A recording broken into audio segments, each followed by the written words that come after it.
With the Switch 2 being the fastest selling console and having over 5 million sales now, it's no wonder that so many people are lining up to pre-order its next first-party game that's coming out next week. But is Donkey Kong Bananza really worth $70? Well, Donkey Kong Bananza Direct did blow me away. Not only did we see familiar and new characters, but we got to see so many new areas, abilities, customizations, challenge courses, and so much more that my head's still reeling over. But does that make this game really worth $70? We'll talk about that. Classic DK characters are in this game, like Cranky Kong, Diddy Kong, Dixie Kong, and even Pauline. Pauline? Yes, Pauline is in here too. Just so you know, Pauline was the lady in the original Donkey Kong arcade game. There was even an Easter egg in Mario Odyssey where she danced like how she moved in the original Donkey Kong game. Now, though she's been changed into the odd rock you find in the beginning, she later breaks out of the rock and is shown as a child. So, with her being a child, technically this game predates the original Donkey Kong arcade, right? Yeah, I guess. My head just blew up when I saw that. But something else might be going on here instead. Really? Yeah, what's weird is that supposedly Cranky Kong was the original Donkey Kong in the 1981 arcade. He hinted about it in the first Donkey Kong Country game. And Cranky Kong is in Donkey Kong Bananza 2, but as an old guy like in Donkey Kong Country. How could Cranky Kong be old and Pauline be young in this game when Pauline was older and Cranky was younger in the Donkey Kong arcade? Whoa, that's crazy! I know, right? So either someone messed up and forgot these details, or these are alternate versions of the others with another Pauline that so happens to look like a kid version of the one we know and who also likes to sing. Or Cranky Kong is an even older Kong who is also cranky, like how DK in the arcade later became Cranky Kong. What? What's probably going on is everything's all screwed up from what we know, because this game takes place in an alternate universe with crazy discrepancies that don't need to have anything to do with the reality that the other games are a part of. Maybe that's also why Donkey Kong has a new look too. I don't know about that one. Well, Nintendo's always changing timelines and alternate realities in the twisted lore that many of their games have, so they can find a way to pop in their latest creation. And don't even get me started on Zelda's inconsistencies. What?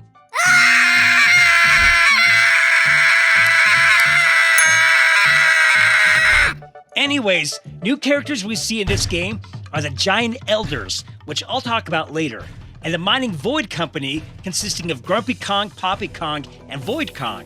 Though they are stealing bananas, they ultimately want to get to the planet's core, and with their company name being Void, I'm guessing they want to destroy the world to bring about an empty void. Well, why would anyone want to do that? Don't they know they would be destroyed too? Yeah, that's just stupid. If you're wondering about King K. Rool, I have no idea if he'll be in here. He probably is at some point, and Nintendo's just keeping him as a surprise. Like they're always trying to do. Yep. Now, we know that DK just wants bananas, but Pauline wants to find a way to get back home to the surface. It's said that one's wish will be granted by reaching the planet's core, so the unlikely duo sets off on a strange subterranean adventure to reach the planet's deepest levels and grab bananas along the way. Of course. But the Void Company is blocking off all routes to lower layers in hopes to impede DK and Pauline's progress. To make your way deeper, you'll need to destroy the guardians they put in place to stop you. In this underground world, the scenery changes as you go deeper, and some of the environments you'll encounter are so vibrant that it's hard to believe you're still underground. There are also subterranean eels that can get you where you want to go. These elevators. Did Nintendo just mix the word eel and elevators? Yep. Anyways, these elevators can easily move you between the layers you've already visited and teleport you. Wow. To other places within the same layer too. Now, as DK, you can run, jump, and climb all over the place. You can even smash, crash, and bash almost anything in your path. You can pretty much demolish everything you see, if you really wanted to. Awesome! There are a lot of moves you can employ in demolishing things. You can punch, dive punch, and roll forward. You can hand slap to collect and find items. You can tear chunks off to bash things with, and you can swing those chunks around too. You can even perform a chunk jump where you can jump off the chunk midair to double jump. Trying to say that phrase 10 times fast? No. You can even throw stuff and turf surf. You can also make music through your whistling and Pauline singing to find the way to go and unlock seals. But the best abilities you can employ can be unlocked when you meet the giant elders. They possess ancient Bonanza powers. By learning their Bonanza powers, Pauline singing can make Donkey Kong transform. Cool! Yep. As Kong Bonanza, DK's destructive powers enhance, allowing him to break through even the most hardened terrain. As Zebra Bonanza, DK can move really fast, so fast that he can even run on water. And as Ostrich Bonanza, DK can fly and drop egg bombs to send enemies scattering. Though these transformations don't last forever, you can collect gold to build up the Bonanergy needed to transform again. You can transform anywhere you want and swap between transformations at will too. Now, there are a lot of items to grab. You can collect Bonandium gems, chips, and gold. As you collect Bonandium gems, you'll get skill points that can be used in a skill tree to increase stats like your max health, punch power, and item sonar range. You can even unlock new skills. Nice! Bonandium chips can be exchanged for Bonandium gems. And Bonandium gold not only fills up your transformation Bonanergy, but they can be exchanged for other useful items too.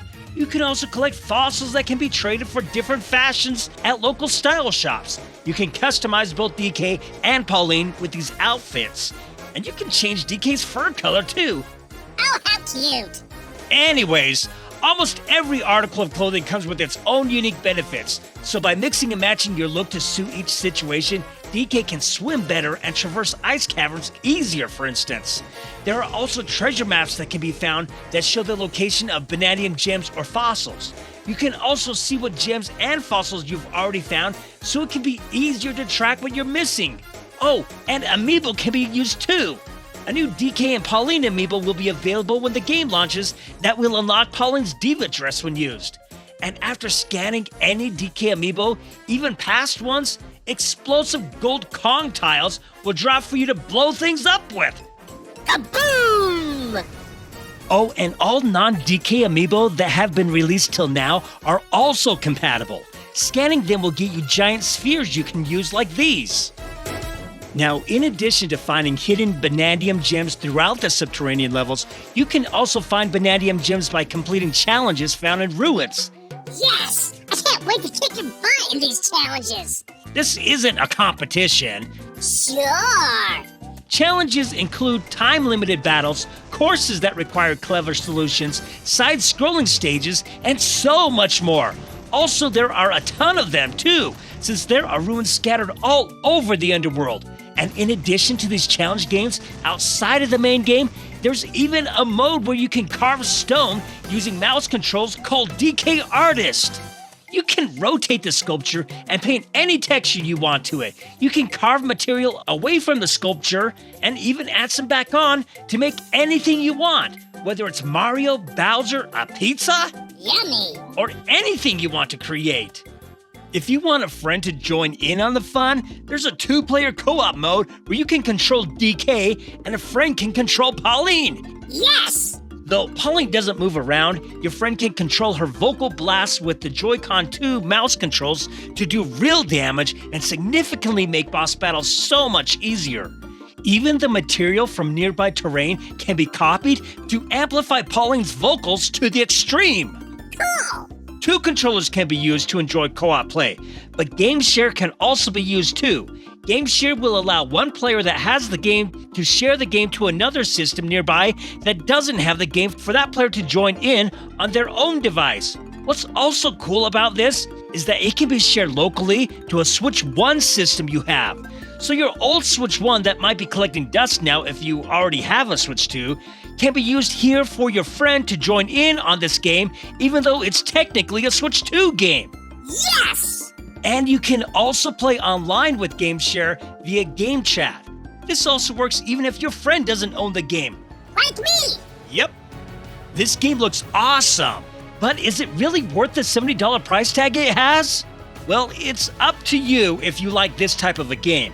But to me, it most definitely is. It's so much better than I thought it would be, and I can't wait to play it next week. Let me know what you think about Donkey Kong Bonanza. Are you going to pick it up too? Oh, and if you're liking this content, like the video. And if you're new to this channel, don't forget to subscribe and hit the bell as well so you won't miss out on anything. Thanks for watching and subscribing. If you'd like to see more amazing Switch 2 news, you'll want to watch this video here. And if you're liking this content, we'd love for you to join our membership program where you'll enjoy many perks like loyalty badges, special emojis, and a special acknowledgement of our appreciation for your support by displaying your name in these credits. It's only $1 per month, and it helps the channel out so much. See you at the next video.